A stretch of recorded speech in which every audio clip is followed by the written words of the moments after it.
noite a todos os amigos, boa noite a você de longe, de perto, aonde você estiver, que a graça de Deus esteja sobre tua vida, bendizendo cada dia, cada momento, em nome de Jesus Cristo, e crendo que nesta segunda-feira, uma noite fria aqui na zona sul de São Paulo, conversando com nossos amigos, parceiros e aqueles que nos acompanham pelas redes sociais, onde teremos sempre um encontro pelo menos uma vez por semana, para compartilharmos um pouco da nossa experiência, daquilo que Deus tem feito e está fazendo em nossas vidas. Mas hoje temos um tema que é sobre os 5 ministérios de Cristo. E, lógico, queremos que você compartilhe conosco também, onde você estiver, compartilhe conosco, mandando sua mensagem, para que assim possamos interar-se juntos, né? Dessa palavra que vamos juntos refletir nesta madrugada, podemos assim dizer, né? Já passamos da meia-noite, mas eu queria compartilhar aqui sobre um texto aqui com os amigos internautas, né?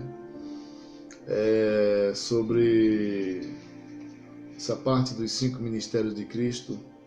Está em Efésios capítulo 4 e o versículo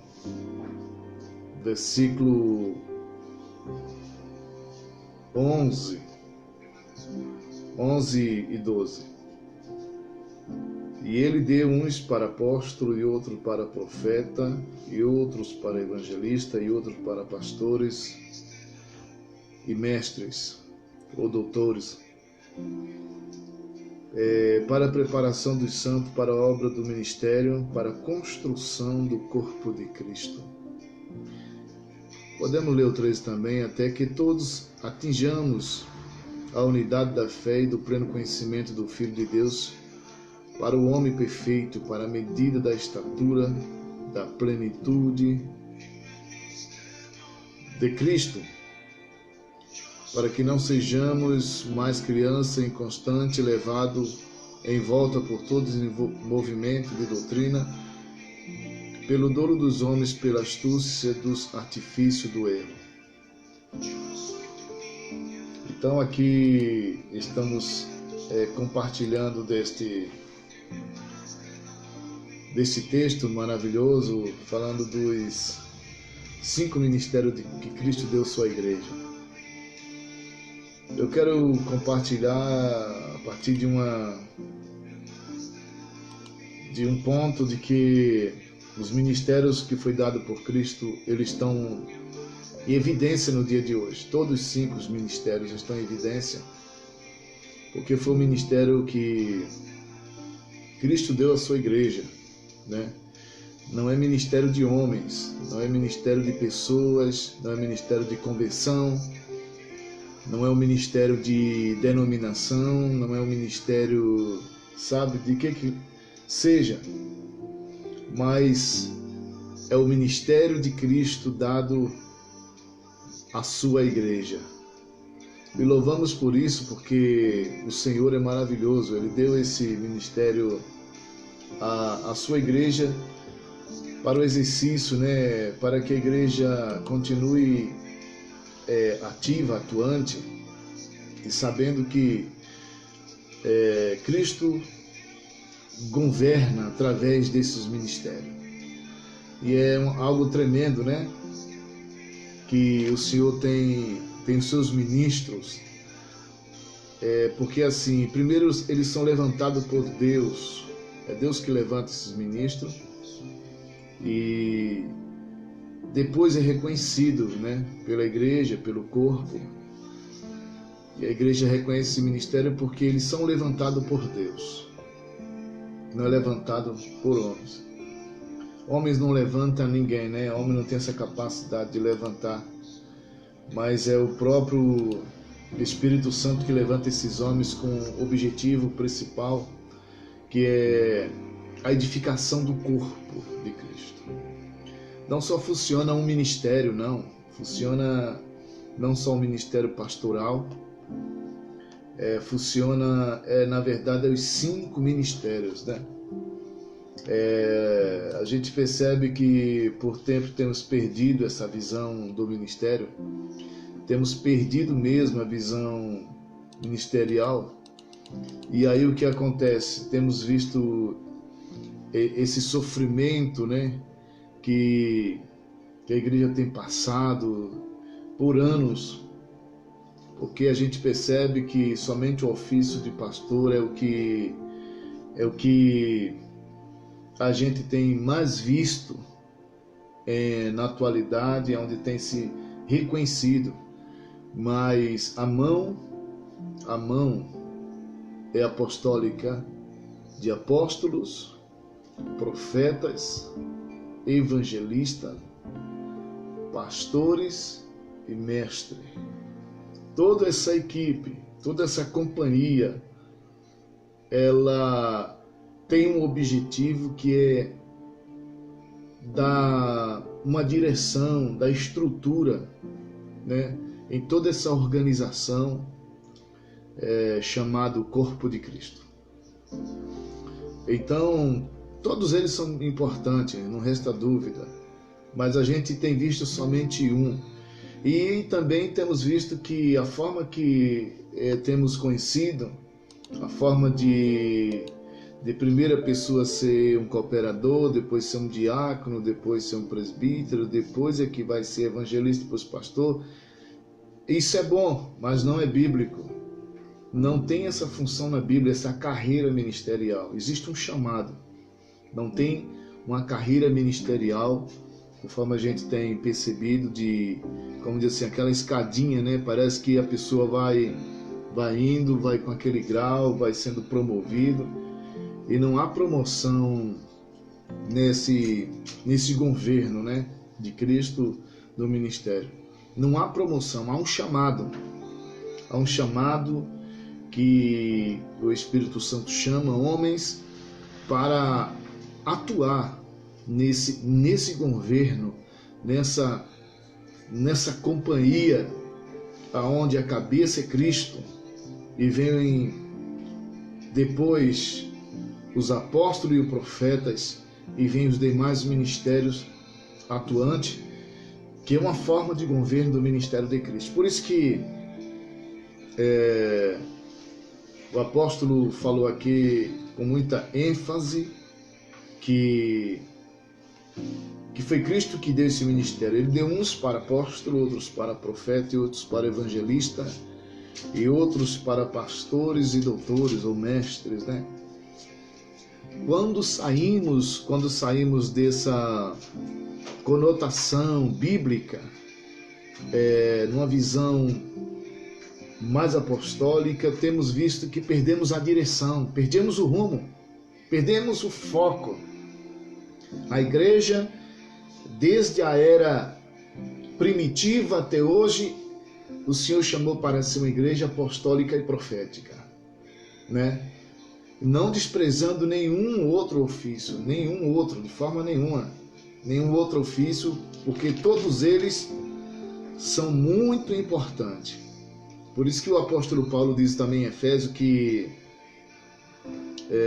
diz algo assim também, Efésios capítulo 2, versículo 19: portanto, não sois mais estranho nem forasteiro, mas sois concidadão dos santos e membro da família de Deus, edificados sobre o alicerce dos apóstolos e profetas, sendo o próprio Cristo Jesus a pedra de esquina. Então há um fundamento do corpo, que é apostólico e profético, e depois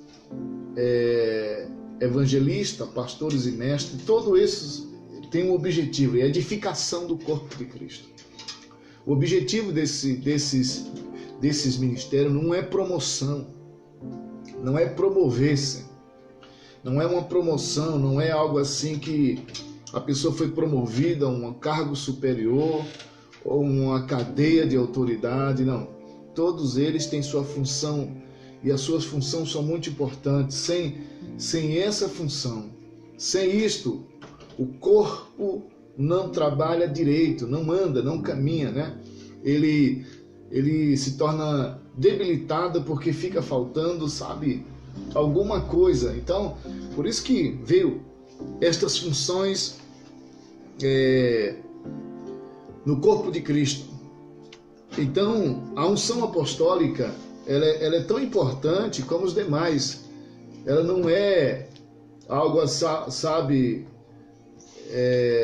que sozinho caminha, não. Depende, porque a unção apostólica tem o seu propósito fundamentado nesta ordem de Deus, que é o de frutificar. Essa frutificação é marcada pela geração de novos líderes, edificação de liderança, plantação de novas igrejas, multiplicação de célula e pelo avanço no estabelecimento do reino.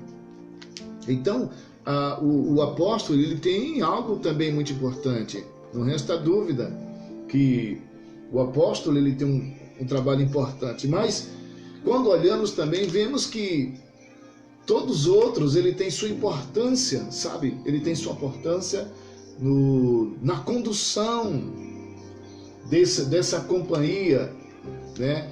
Dessa companhia que é muito importante.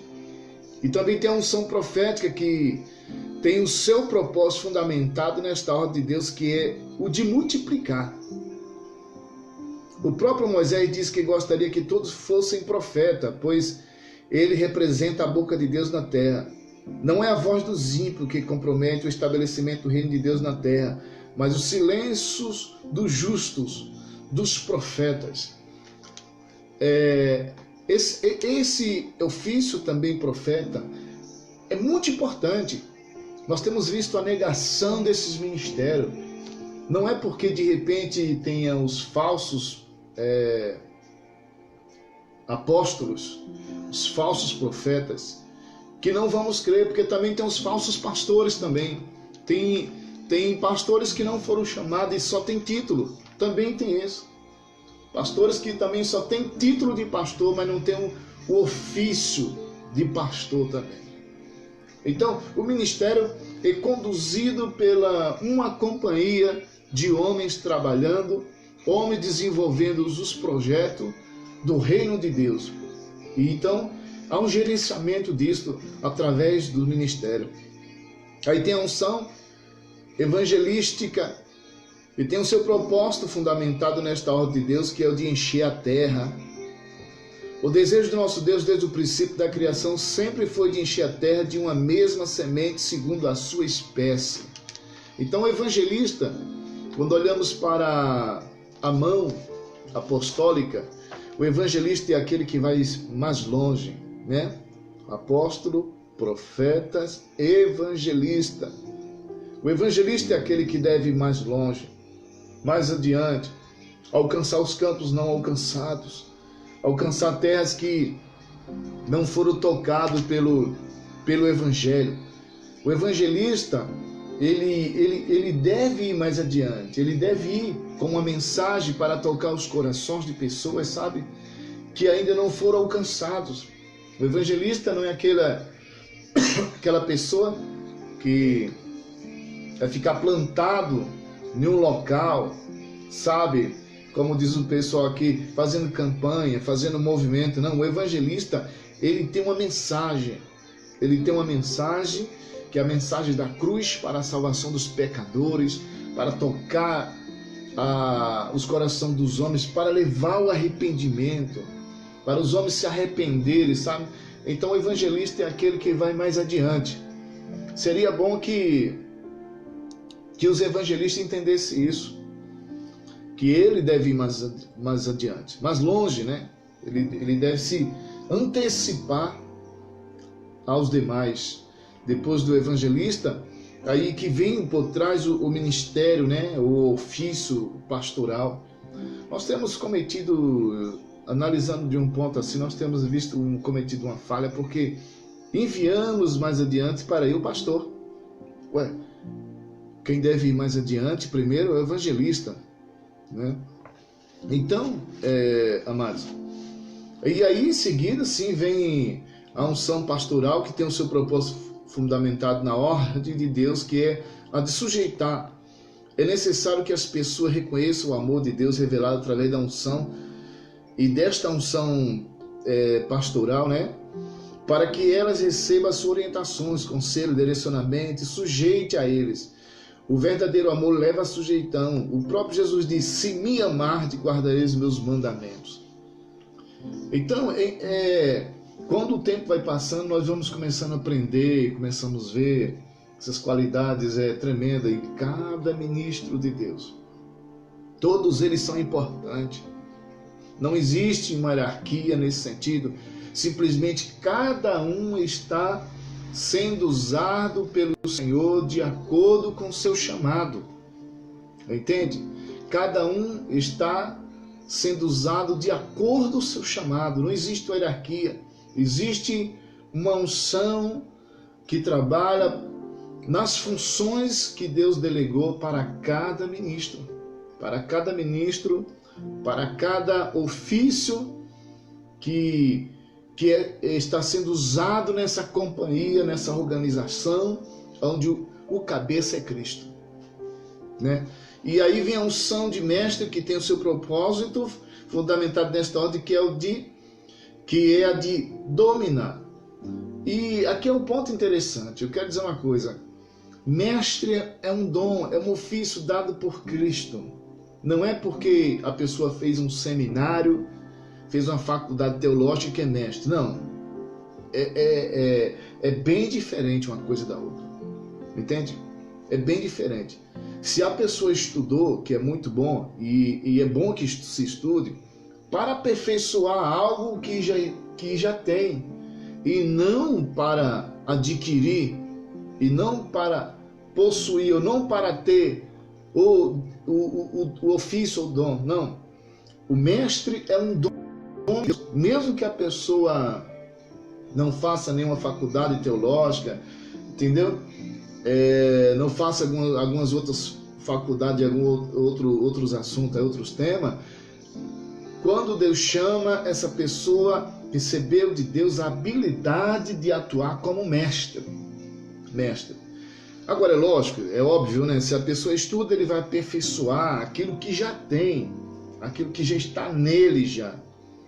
Então a unção apostólica, a unção profética, a unção evangelística, a unção pastoral, a unção do mestre é algo dado por Cristo. É algo dado por Cristo a alguns homens para o desempenho, para capacitar, para dar habilidades ao corpo de Cristo, para que todos venham desenvolver também o ministério cristão. Entende? Então, é interessante isso, né? Porque vem para dar essas habilidades importantes, porque, como diz assim, todo corpo, toda pessoa no corpo de Cristo, ela é capaz de desenvolver alguma coisa. Ninguém é incapaz. Jesus disse bem assim: eu vos chamei e nomeei para que vades e des frutos, e os vossos frutos permaneçam. Então a pessoa, ela vai desenvolver as habilidades, os dons, talento, através de uma capacitação recebida através dos ofícios dado por Cristo, né?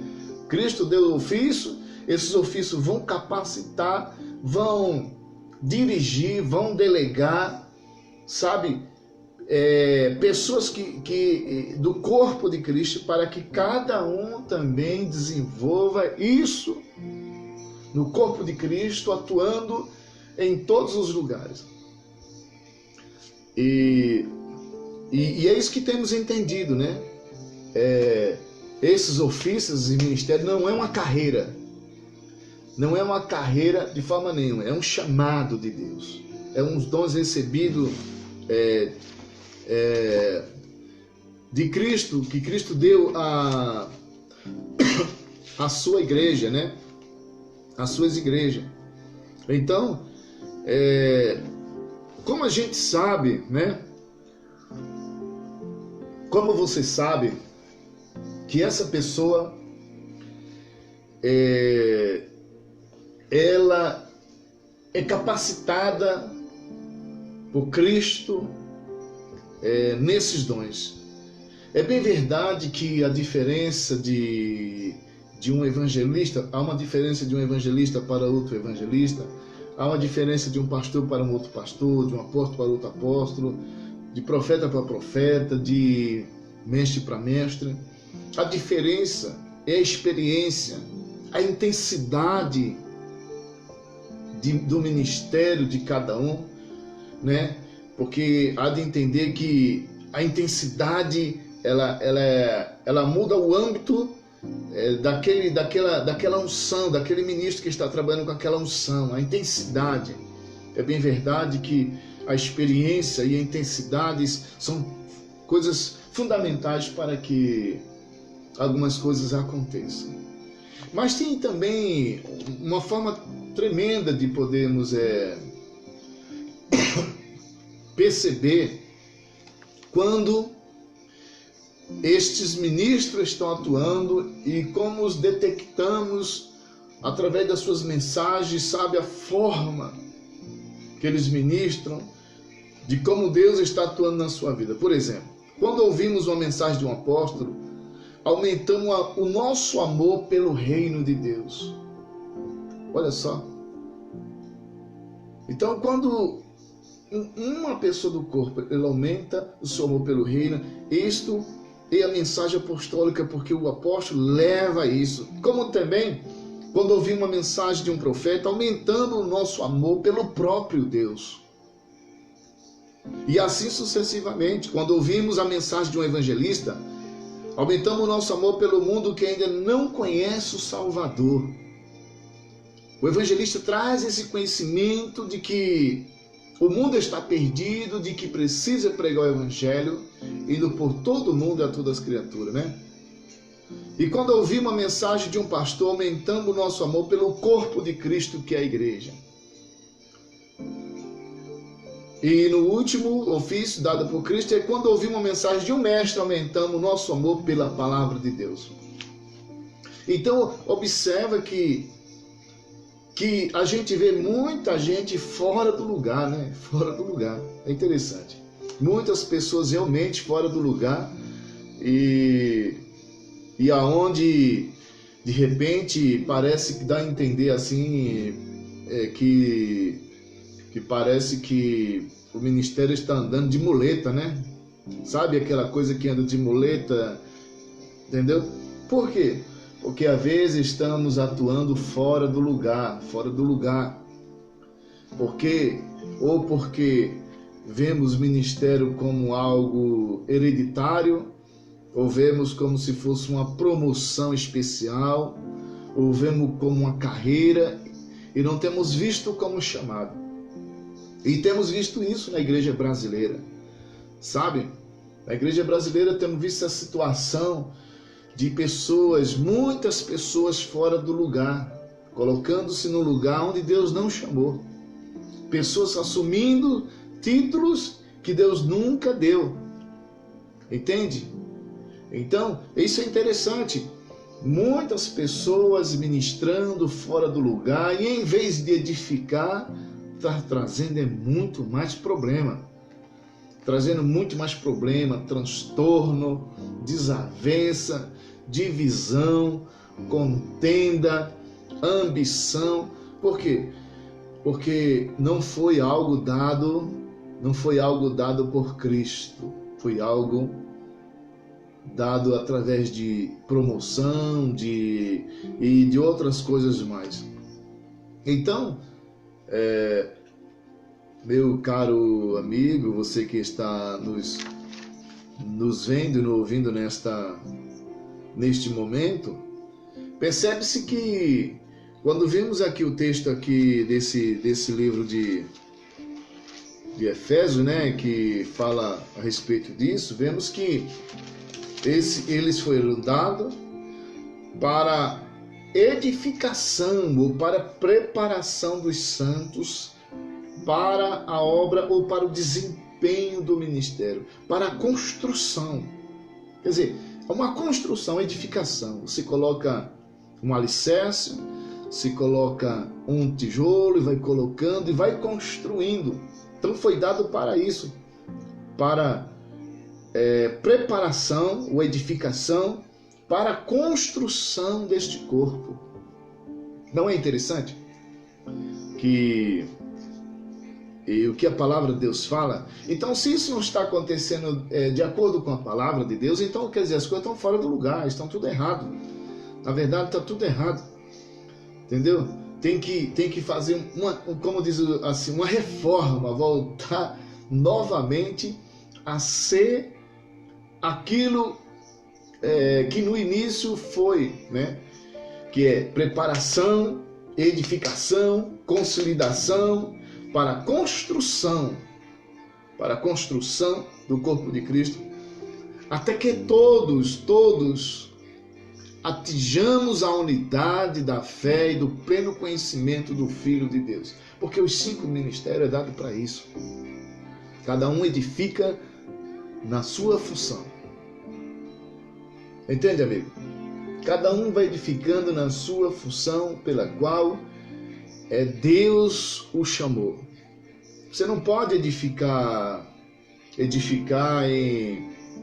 querer edificar em outra área que Deus não chamou. Você edifica naquilo que Deus lhe chamou para edificar. Não é verdade? Então você vai edificar naquilo que Deus chamou para edificar. E louvado seja o Senhor por isso, porque Deus é tremendo e poderoso, é maravilhoso, né? E por isso que nós temos visto essa divergência, em especial nesta igreja chamada brasileira, que poderia ser uma bênção muito grande, sabe? Algo muito tremendo, muito poderoso. Deveríamos ser um exemplo para o mundo de ministério, de ministros, um exemplo em toda a área, uma igreja madura, crescente. Nós temos visto uma igreja ainda que não chegou à fase da juventude, nem chegou à adolescência. Quem sabe a gente vê um aspecto muito infantil ainda, de pessoas que nem tiveram uma experiência ainda com Deus, com sua palavra, e estão exercendo liderança. Não estou, de certa forma, como diz assim, de certa forma, generalizando, mas alguma parte exercendo liderança sem saber o que está fazendo, né? Sem saber o que está fazendo, sem saber por que está realizando aquilo, entende? E aí nós vemos essa divisão, sabe? E a igreja brasileira não vê mais o evangelista, vê somente o trabalho do pastor. Antigamente, houve um tempo que ainda se viu o papel do evangelista. Evangelista até que ainda aparecia. Hoje já não tem mais evangelista na igreja brasileira, né? Já não tem mais evangelista. Então, acabou com isso. Então, o ministério só pastoral. E acabou com a visão. Isso significa que a igreja deixou de ser apostólica e profética para ser uma igreja pastoral. E não é isso que a palavra do Senhor diz aqui. Diz aqui, edificado sobre o alicerce dos apóstolos e profetas, sendo o próprio Cristo a pedra de esquina. Então, fundamentos é esse. Fundamentos são esses. Aí você pode estar perguntando, mas existe apóstolo e profeta hoje? Lógico que existe. Eu não estou falando do apóstolo no modelo dos apóstolos de Cristo, daqueles que colocaram fundamentos, né? Mas tem os apóstolos enviados pelo Espírito Santo a partir de Atos capítulo 13, começa o Espírito Santo agora enviando, que a palavra apóstolo quer dizer enviado, enviando agora. Então, o que acontece? Quando perdemos essa visão, sabe, apostólica e profética, nós perdemos o rumo. Por quê? Porque o apóstolo mostra o modelo, o profeta é como se fosse o fiscal, aquele que vai olhando. Mas aí o que acontece? Nós temos visto, sabe, em cada lugar, pastores fazem o que quer, e você não pode compartilhar as verdades, e tipo assim, porque aqui quem manda sou eu, aqui quem fala sou eu, então a igreja é sua. Se você pensa desse jeito, como pastor, então a igreja é sua, não é de Cristo. Entendeu? Então a igreja não é de Cristo, é sua. Porque se você faz o que quer, se você faz o que você pensa, e você nunca aceita uma correção, porque você se acha pastor presidente, se acha pastor líder, então a igreja é sua, não é de Cristo. Porque o modelo aqui da palavra de Deus é uma igreja atuante, uma igreja apostólica com os 5 ofícios de Cristo. Atuante, cada um na sua função, obviamente. Porém, não quer dizer que cada um faz o que quer. Não, de forma nenhuma. Não é cada um faz o que quer. O modelo é a palavra de Deus. Qualquer um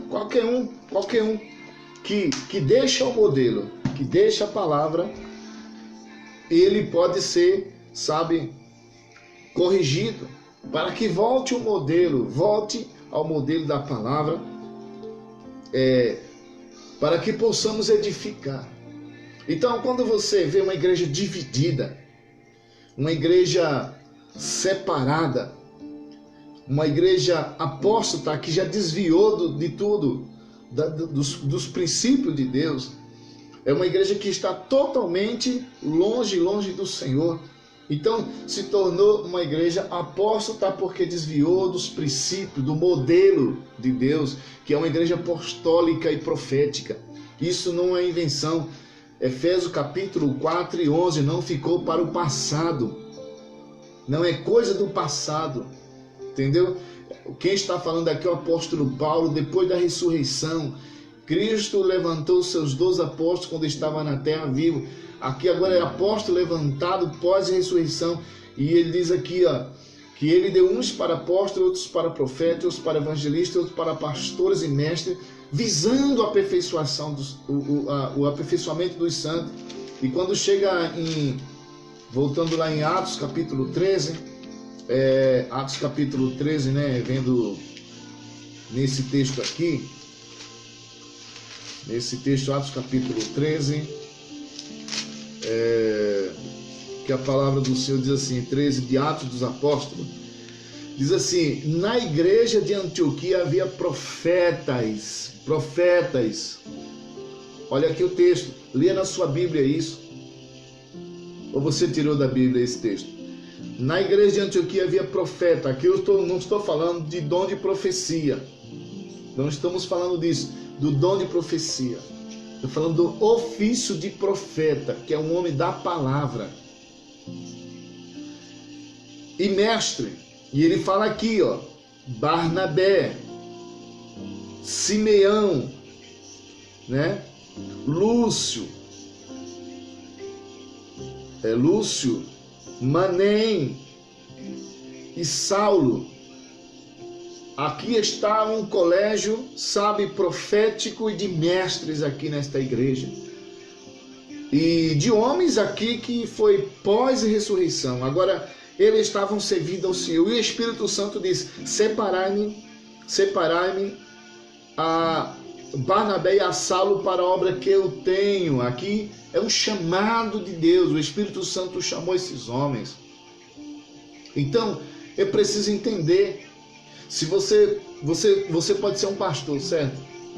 Mas quando você descobre, pela sua experiência, o envolvimento na obra, que você é um evangelista, não perca tempo. Parte para o mundo, vai pregar o evangelho. vai ensinar, vai fazer conferências, cruzadas evangelísticas, vai desenvolver projetos evangelísticos. Não tenha essa vaidade de ser algo que você não é, que Deus não chamou. Não fique com essa vaidade no seu coração de querer ser algo que Deus não chamou. Entende? Então, a gente tem essa vaidade, né? Vaidade tremenda, porque eu sou pastor. Amados, escute só uma coisa. Todos os ofícios, que é os 5 ofícios, é o ofício de servo. Não é um título para te promover, é servo. O apóstolo, ele é servo, o profeta é servo, o evangelista é servo, o pastor é servo, o mestre é servo. Não é status, não, é ministério. Se você quiser status, é melhor vender banana na feira, porque ministério é serviço, é trabalho, é servir aos demais, é servir o corpo de Cristo, para que ele cresça saudável, sabe? Infelizmente, as pessoas, muitas pessoas, não todas as pessoas, muitas pessoas têm usado o ministério para promoção, para se promover, para títulos, para honraria, mas não é isso não. Ministério é serviço e serve por baixo, entende? Então é importante isso, entender que o Senhor deu esses ministérios para servir ao corpo, para que o corpo cresça, edificado em quê? Na religião, edificado na denominação, porque eu tenho muitos ministros que exaltam mais a denominação do que próprio Cristo. Não dá sua vida por Cristo, mas dá sua vida pela sua denominação, porque tem a melhor convenção, porque eu tenho melhor isso, melhor aquilo. Mas a palavra do Senhor diz aqui que é para edificar no conhecimento do Filho de Deus, edificar em Cristo, a igreja edificada em Cristo. Olha que coisa tremenda, que visão fantástica que o apóstolo Paulo nos dá, edificado em Cristo, para que venhamos crescer, sabe, para a medida da estatura da plenitude de Cristo. Ei, Cristo não tem denominação, Jesus tem um corpo, Jesus não tem uma convenção, Jesus não tem uma associação, Jesus não tem nada dessas parafernálias que de certa forma em alguns pontos até ajuda, mas precisa entender que é o seguinte: Cristo tem um corpo para ser edificado através do ministério, entende? Então esse rebanho, esse corpo de Cristo, edificado através dos 5 ministérios ofícios que ele mesmo deu, né? Que ele mesmo deu, e ele chamou uns, foi ele que chamou uns e o capacitou para isto. Então você nunca pode desprezar o verdadeiro apóstolo, você não pode desprezar o verdadeiro profeta, você não pode desprezar o verdadeiro evangelista, você não pode desprezar o verdadeiro pastor, você não pode desprezar o verdadeiro mestre. Pode ter certeza disso, que apesar de ter os falsos, mas tem um verdadeiro. E isso é para os dias de hoje, viu? É para os dias de hoje, não é para o passado como muitos pensam não, sabe? Isso não é para o passado como muitos pensam não. Quando partir do capítulo 13 do livro de Atos, você vê agora apóstolos e profetas sendo enviados pelo Espírito Santo por toda a parte da terra. Partindo de Antioquia, você vê agora os profetas, os apóstolos sendo enviados, separando, o Espírito Santo separando e enviando esses homens para implantar, para estabelecer igreja, treinar líderes, capacitar homens e mulheres, sabe? E aperfeiçoá-los para o corpo de Cristo. Essa mentalidade de dizer que foi do passado é que veio essa situação para a igreja brasileira e para várias partes. Mas Cristo não pensou dessa forma. Ele disse que Ele deu, foi Ele que deu. Foi Ele que deu. Você não tem o direito de dizer quem é ou quem não é, porque é Cristo quem dá. Entendeu? Você não tem direito de dizer que isso aqui foi do passado, se é Cristo quem diz que tem que ser. Né? As pessoas teologicamente de uma ideia errada, em vez de comer da Bíblia, comer da palavra de Deus e comer do Espírito Santo, fica comendo na mão de teólogos carnais, que não são espirituais, que não têm uma concepção de uma ideia dada pelo Espírito Santo. É bem verdade que tem teólogos que são uma bênção.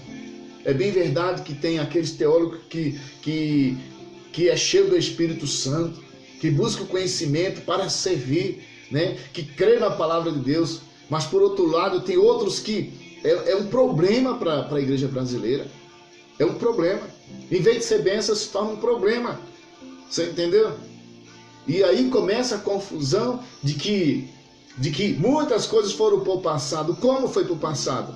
Jesus Cristo diz no livro de Hebreus, capítulo 13, versículo 8, diz que Jesus Cristo é o mesmo ontem, hoje e eternamente. Se Ele operou ontem, Ele opera hoje. As manifestações é hoje. Seu ministério é para hoje. Ele está chamando hoje e vai operando continuamente. Isso é tremendo, amados irmãos. Isso é tremendo e poderoso. Nós precisamos impactar este mundo e Deus quer fazer isso através da sua igreja, com o corpo edificado, com a liderança abençoada, sabe, cheio do Espírito Santo, com o governo de Cristo forte, para que, sabe, as portas do inferno sejam cada vez mais confrontadas, confrontada e vidas sejam resgatadas do poder das trevas no nome de Jesus Cristo. Como foi na igreja primitiva, será que Cristo não quer operar hoje da mesma forma que operou? Você entendeu? E Ele não quer operar hoje? Lógico que quer. Deus é tremendo e poderoso. Louvado seja o nome de Jesus por isso, porque Ele é poderoso. Então os ministérios é esse. 5 ministérios para edificação do corpo de Cristo. Louvado seja o nome do Senhor Jesus. Que Deus abençoe mesmo.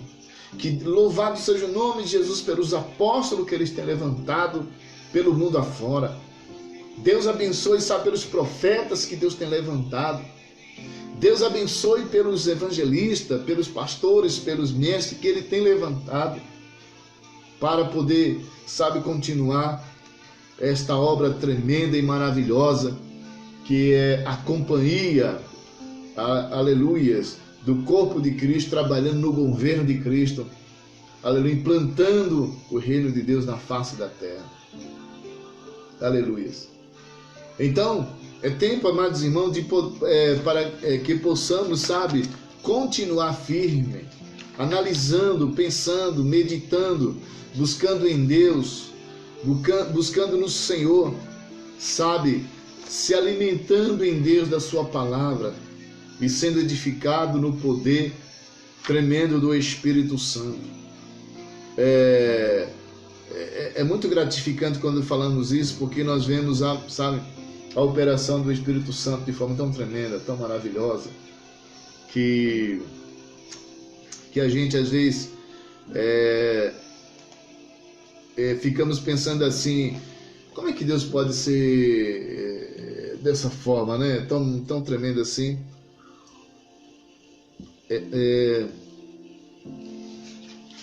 De usar homens e mulheres, homens aparentemente insignificantes, né? Do ponto de vista assim humano, assim, a gente olhando, somos tão pequenos diante de um Deus tão maravilhoso e grande. Como Deus nos chama para que possamos assim ser esse instrumento, um parceiro de Deus. É interessante que Deus fez uma parceria tremenda, né? Deus chamou esses homens, essas mulheres de Deus. Porém, essas verdades foram poderosas na igreja primitiva e com o tempo veio se perdendo, veio assim a decadência espiritual, a decadência moral, a decadência ministerial, mas não significa não significa que isto era a vontade de Deus. Deus queria trabalhar de uma forma poderosa. Mas tem uma história interessante de que vem a restauração. A conversão de Constantino ao cristianismo não foi benção, não. Aparentemente foi benção porque o cristianismo se tornou a religião do império, mas também veio toda a religiosidade, toda a ideia do paganismo para dentro da cristandade, que foi muito mais problema. Mas começa um tempo, sabe, de uma reforma, de restauração, de tudo isso que Deus está fazendo. Começa a vir a restauração, que começa no século XVI, né? Restauração das verdades, da salvação pela fé, quando Deus usou aquele monge Martinho Lutero, né? Veio agora as verdades da salvação pela fé, não mais por obra, não mais por indulgência, não mais por campanha, não mais por isso, por aquilo, mas agora pela fé. Mas no século XVII vem a restauração do batismo nas águas com os anabatistas, né? Através de um grupo derivado do movimento luterano da reforma do século XVI. O Espírito Santo começou a restaurar pouco a pouco as doutrinas básicas de tudo aquilo que se havia perdido, né? O Espírito Santo trabalhando para voltar a forma do início, né? E no século XVIII, a restauração da santidade pelos metodistas, puritanos, wesleyanos e outros que começaram a vir para a ideia da restauração da santidade, né? A santidade era algo importante. Tudo foi no tempo. Aí veio o século XIX, a restauração do evangelismo e missões mundiais. Então, foi no século XIX que nasce o nome evangélico. Antes não existia o nome evangélico, entendeu? Então começa a restauração do evangelismo a nível mundial, da preocupação da igreja, tanto o evangelismo local, o evangelismo mundial, saindo pelas nações do mundo. Foi algo que impactou um grande movimento, onde veio os avivamentos, sabe, de forma poderosa, né? Poderosa, com a restauração do evangelismo mundial no século XIX. O Espírito Santo começa a restaurar a sua igreja. Ele começa a restaurar a sua igreja para ser como foi no princípio, né? No princípio. É que você precisa entender que as coisas foram se perdendo. A gente olha para algumas pessoas assim, uma liderança, parece que tudo começou agora. Não. No princípio, na igreja primitiva, a igreja primitiva era um modelo, era e é um modelo, e deve ser um modelo para o estilo de vida hoje, né? O estilo de vida hoje. Então no século XIX vem a restauração. Uma igreja que não experimentava a fé e a santidade não pode fazer missões, pois não tem nada para oferecer a ninguém. Se uma igreja ela não tem preocupação com os perdidos, ela tem que se autoavaliar a sua condição espiritual, né? Ela tem que avaliar a sua condição espiritual. Se ela não se importa, então alguma coisa está errada, não está não? Você não acha? Pensa comigo. Se a missão da igreja é pregar o evangelho a todas as nações da terra, fazendo discípulo, se ela não tem essa preocupação, ela tem que pensar, então alguma coisa está errada. É para isso. O dentista, né, para tratar dos dentes, o advogado do estudo de direito para tratar de questão jurídica, e assim, o arquiteto, né, para desenhar os projetos. Então a missão da igreja também é para alcançar os perdidos, levar o evangelho, fazer discípulo de todas as nações. Então, quando não se faz aquilo pela qual foi chamado, alguma coisa está errada. Ou ela está enferma, ou está doente, ou não está entendendo o propósito, né? Entendeu? Mas no século XX veio a restauração dos pentecostes com línguas, né? Na Rua Azusa, por volta dos anos 1900, 1910, foi um tremendo poder que que veio não somente na Rua Azusa, mas também em várias regiões da Europa, principalmente dos Estados Unidos, da América do Norte, onde veio a restauração de língua na Califórnia. Havia outros grupos, porém o da Rua Azusa foi o que marcou a geração. Foi algo curto, mas de um impacto muito grande. Então, na primeira metade do século XX, por volta de 1900 a 1950, houve uma restauração do lugar do Espírito Santo na igreja. Deus operando e recuperando os dons espirituais. Entendeu? A gente observa que por causa da restauração do Pentecostes vem um carisma, vem os dons do Espírito Santo. Porém, a gente percebe que estas coisas que foram sendo restauradas, foi restaurada pouco a pouco, parece que vai se perdendo, né, com o tempo. Você não acha nisso? Você não acha que vai se perdendo? Só basta perguntar assim,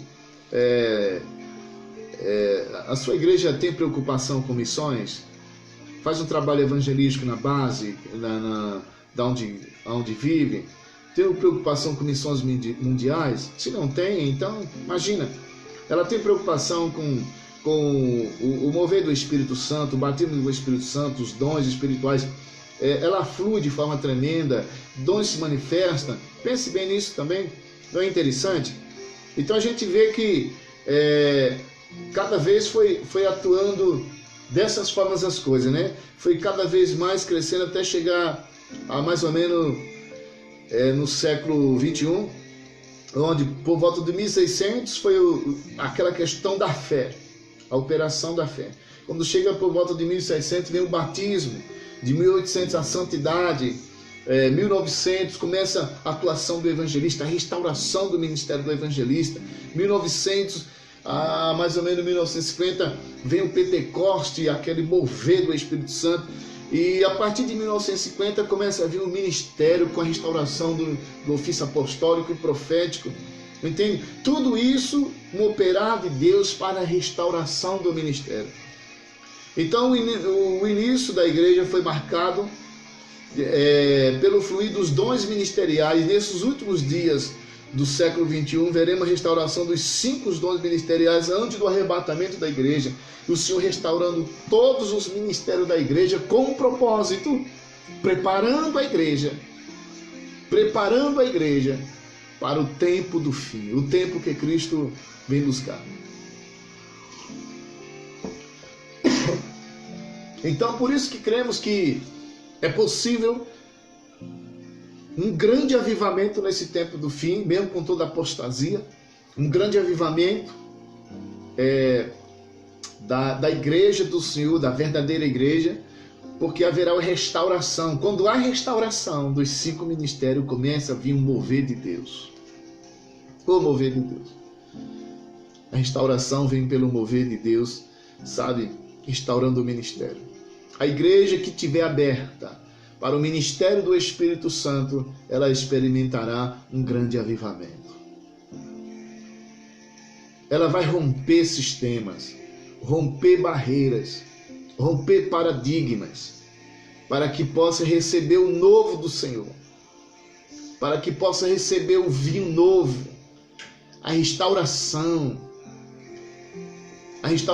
plena e completa.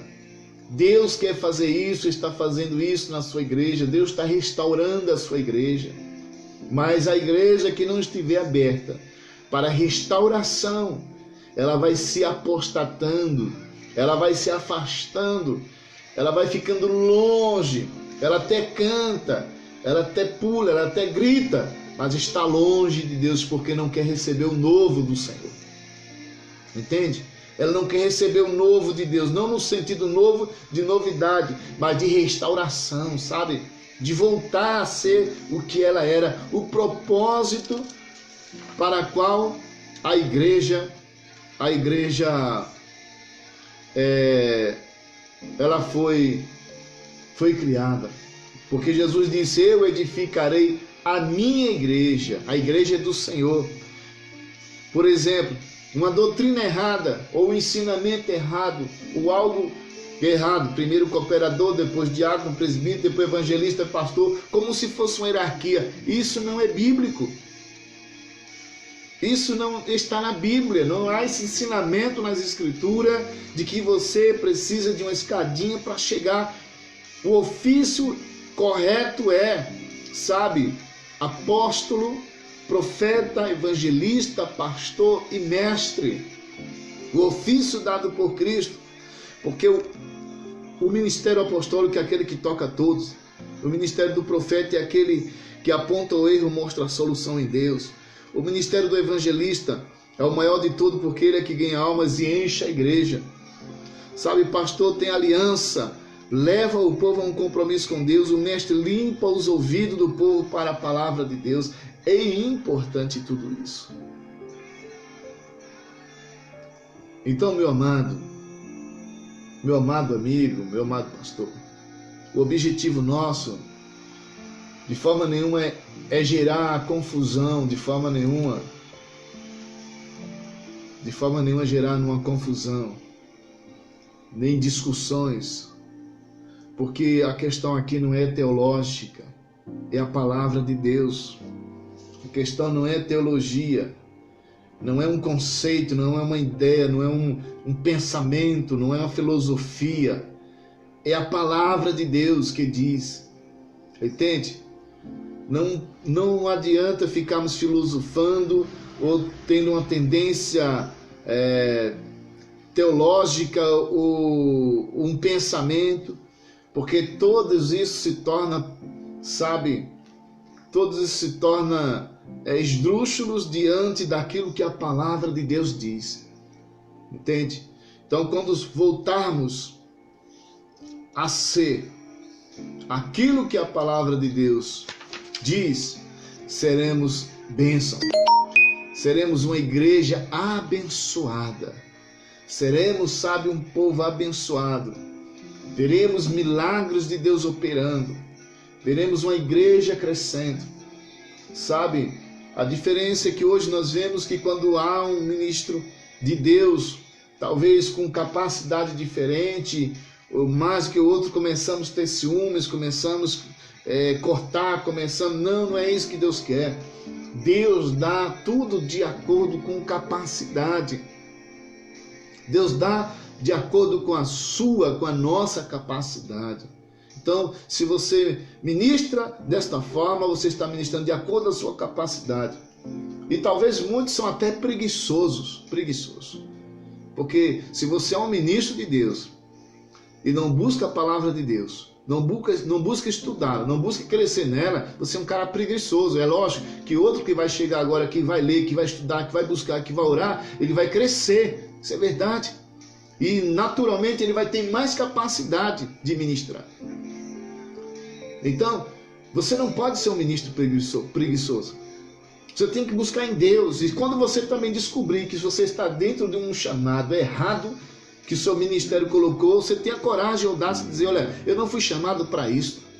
Você tem que ter coragem de dizer, eu não sou pastor, ou eu não sou evangelista, eu não sou apóstolo, não sou profeta, não sou mestre. E você dizer, não, Deus me vocacionou para isso. Entende? Mas não tente ser aquilo que Deus não chamou para ser, porque você vai só arrumar problema. É por isso que temos uma igreja cheia de problemas nesse Brasil, porque tem muita gente fazendo coisas que Deus não mandou fazer. Entendeu? Então é importante restauração do ministério, para que seja a bênção de Deus para a nossa vida, em nome de Jesus. Estão entendendo? Então isso é muito bom. Essa conversa tem sido legal. Nós vamos continuar em outros momentos falando disso. Quero falar do presbítero, quero depois falar do diácono, do cooperador. É bem verdade que todos são muito importantes dentro do seu local, dentro da sua função, fazendo com diligência, com amor. Você entendeu? Todos são importantes, ninguém é menos de que ninguém, ninguém é maior do que o outro, de forma nenhuma. Cada um está fazendo dentro da sua capacidade, da sua função. Compreende? A questão não é Quem é mais? A questão é que somos todos servos. E somos os servos inúteis ainda. Não pense que somos os servos para receber grandes galardões, não. Porque por tudo que fazemos ainda... Jesus disse que somos servos inúteis, porque só fazemos o que é mandado fazer. Mas louvamos a Deus, porque diante de tudo isso há muitos servos de Deus verdadeiros. Há muitos homens e mulheres de Deus que são tremendos, que compreendem isso, que sabem disso, que estão servindo a Deus com alegria.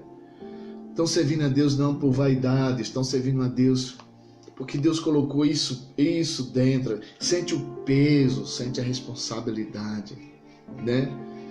Então, isso é bênção de Deus, aleluia, quando a pessoa entende que ele está ali simplesmente fazendo algo que Deus colocou para fazer, por mais simples que seja, talvez por mais insignificante que seja aquilo para todos, mas se ele está fazendo aquilo que Deus propôs ou colocou para fazer, faça com alegria, faça com bênção, porque você vai receber galardão, recompensa daquilo que vocês fazem. Faça com Deus, faz para Deus com alegria. Amém, pessoal? Amém, você que me acompanha até agora? Nós vamos encerrando por aqui, gente. E crendo que às segunda-feira, principalmente segunda-feira, eu quero estar num bate-papo com vocês aqui, falando do ministério, dos nossos trabalhos também, compartilhando. E eu sei que vai ser uma bênção de Deus. E eu quero abençoar a tua vida em nome de Jesus. Amém? Pai, no nome de Jesus Cristo, abençoa cada filho teu que até este momento está comigo, participando, Pai amado, desse bate-papo, em nome de Jesus. Querido Espírito Santo, também aqueles que vão assistir depois, meu Deus, que tua paz, tua bênção esteja sobre a sua vida. Te louvo, te bendigo em nome de Jesus. Deus abençoe você. Graças dou ao Senhor pela tua vida em nome de Jesus. E boa noite na graça do Senhor.